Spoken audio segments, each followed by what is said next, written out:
Behind the grand marble columns of our most prestigious museums lies a dark reality. For over a century, these institutions were not just temples of knowledge, they were warehouses of the dead. Thousands of Native American remains, treated as inventory rather than ancestors, sit in silent, numbered boxes. This is the story of how human beings were reduced to artifacts and the long, painful struggle to bring them home. In the late 1800s, a movement known as salvage anthropology swept through America. Driven by the racist belief that Native Americans were a vanishing race, scientists rushed to extract everything from their burial grounds. Skulls were shipped to the Army Medical Museum and the Smithsonian to prove pseudoscientific theories about racial hierarchy. To the scientist, these were specimens. To the indigenous nations, this was the ultimate desecration. The horror reached a breaking point in 1987 at Slack Farm in Kentucky. 10 men paid a landowner $10,000 to strip mine a 500-year-old Mississippian burial site.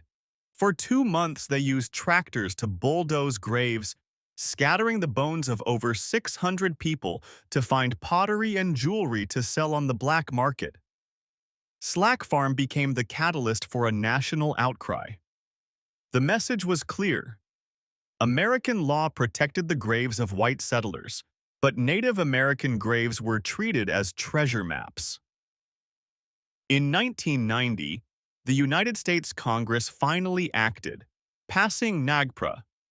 It mandated that museums and federal agencies inventory their collections and return human remains and sacred items to their descendant tribes.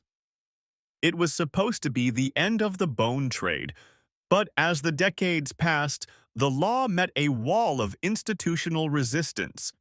Museums used legal loopholes, labeling remains as culturally unidentifiable to keep them in their custody.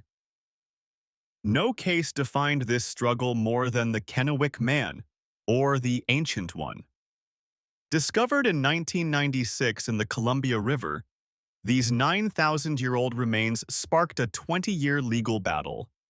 A group of prominent scientists sued the federal government to prevent his reburial, claiming he was too old to be linked to modern tribes. It became a war between the Western scientific right to study and the indigenous human right to rest. It took 2 decades and a DNA test to finally prove his lineage and allow his return to the Earth in 2017. The scale of the crisis was exposed again in 2014, when the FBI raided the home of 91-year-old Don Miller in Indiana. Hidden in his basement were over 42,000 artifacts, including the remains of at least 150 ancestors looted from sites across the globe. Miller had spent decades as a private collector, part of a global underground market that treats human history as a trophy. The FBI's massive task of returning these items, the largest repatriation in the agency's history, is still ongoing. Today, according to federal audits, over 100,000 Native American ancestors are still held by universities and museums. Every day they remain in a box is a day the law has failed. Repatriation is not just about the past. It is about the dignity of the living. It is a reminder that a nation cannot move forward until it reconciles with the spirits it has kept in the shadows. The ancestors are waiting. It is time for them to go home, for them